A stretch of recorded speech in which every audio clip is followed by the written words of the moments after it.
Another sci-fi guy here, and today we're going to be looking at Season 1, Episode 2 of Babylon 5, Soul Hunters. This isn't like one of the mind-blowing episodes like some of them are, but it's still a really good episode, very self-contained, with a couple other threads, bigger things going on, like a lot of Season 1. Basically, a damaged ship arrives. They barely manage to save it and bring it in. One person's aboard. And it turns out the alien they bring aboard is a soul hunter. At the moment of death, he can capture their souls in like this egg, which naturally a lot of the other races aren't very keen on. So most of the other races are frightened of this guy. It's the first time humans have encountered them. So Sinclair and Richard Biggs, Dr. Franklin. This is the first episode with Dr. Franklin, by the way. We do have Richard Biggs in action as Dr. Franklin. It's good to see him back, or good to see him for the first time, technically. See him back since I've seen the show 50 times. But it's good to have him on board. They don't really know what's going on yet, but they do know all the aliens are worried because all the ships are asking to leave. All the aliens are locking themselves in their quarters. So Sinclair, while not believing what the guy can do, knows that it's a threat to the station, so his main thing is to get the alien, the soul hunter, well, so he can get him out of there. We find out a lot about other characters, especially Delenn. You know, there's some big revelations about Delenn here. We find out Delenn is definitely more than she appears, and that she's a lot more important than she appears, and she's definitely more than just an ambassador. I really won't go into detail about it, but there's some revelations of her because the Soul Hunter recognizes her.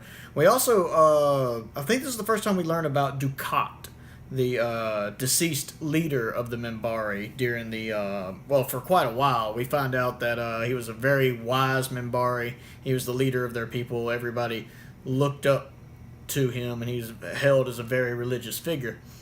And that he died in the Earth Minbari War. It mentions that, the Soul Hunter mentions that because he was trying to save Dukat's soul and the Minbari wouldn't let him. They formed a shield to keep the Soul Hunter away from him, which causes problems for the Soul Hunter and kind of causes the conflict in this episode, or starts the trouble that causes the conflict in this episode. But it's nice learning about Dukat because I find him an interesting character, and this is the first mention of him. And explains part of the reason why the Earth Minbari War happened. I like the guy who plays the main Soul Hunter, the one that's in most of the episode. I don't know his name, but I really like him. He's kind of a character actor, but whenever he's in something, I like him. He's got this really neat voice. His voice really grips me. He has lines in there when he's telling Sinclair, "They're using you! They're using you!" I love that. He plays a couple other roles, I know, in other episodes of Babylon 5. Like, I believe he's a Narn a couple times, and I think he shows up one or two other roles. I remember he was in Star Trek 6 as the one-eyed Klingon commander on Rua Pente. That's him. So anytime he shows up in something, I'm always like, that guy. I like that guy.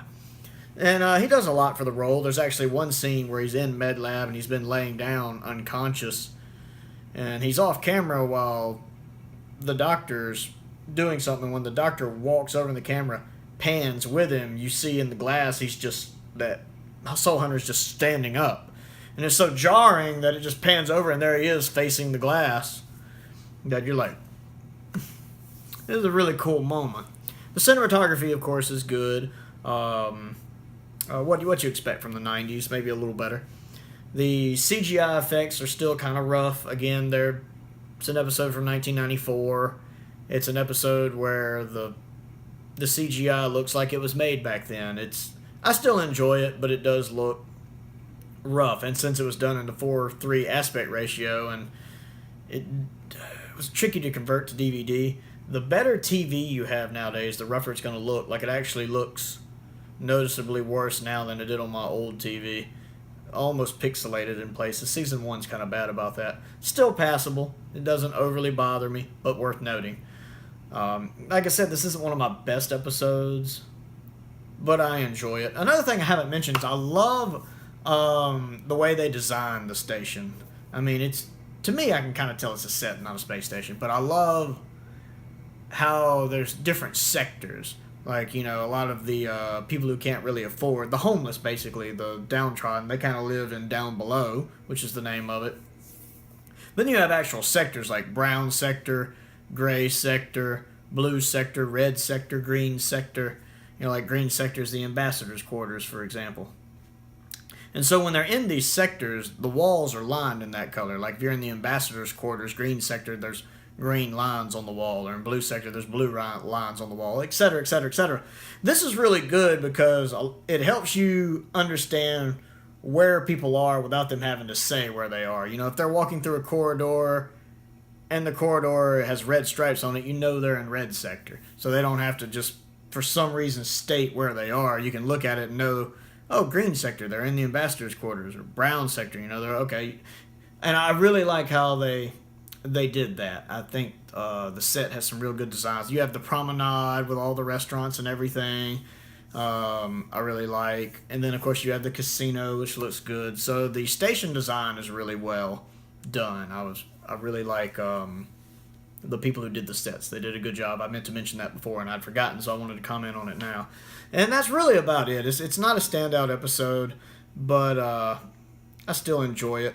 Oh, and we do also find out that there's something going on with Sinclair, something he doesn't know about, because Delenn, barely conscious, says something to him about, we were right to trust you, you know, or we were right about you. And we don't know what she means, but it's definitely doing some foreshadowing that there's more going on that we and Sinclair don't know about, because we've already been told there's a hole in his mind, and that we know he's missing 24 hours of his life, and that he was in the Battle of the Line, and that's some great foreshadowing to answers we'll get in future episodes. Anyway, that's about it. It's a fun episode, but not one of the best episodes. It's one you can skip if you need to, but I always advise watching it. Go ahead and comment down below. Let me know what you thought of the review. I really ramble in these. I've really got to organize my thoughts better. Click the like button. Click the subscribe button. If you want to, check out my other channel, Prowl1701, PROWL1701, where I review Star Wars lightsaber replicas, high-end Star Wars lightsaber replicas, and most importantly, thank you for watching.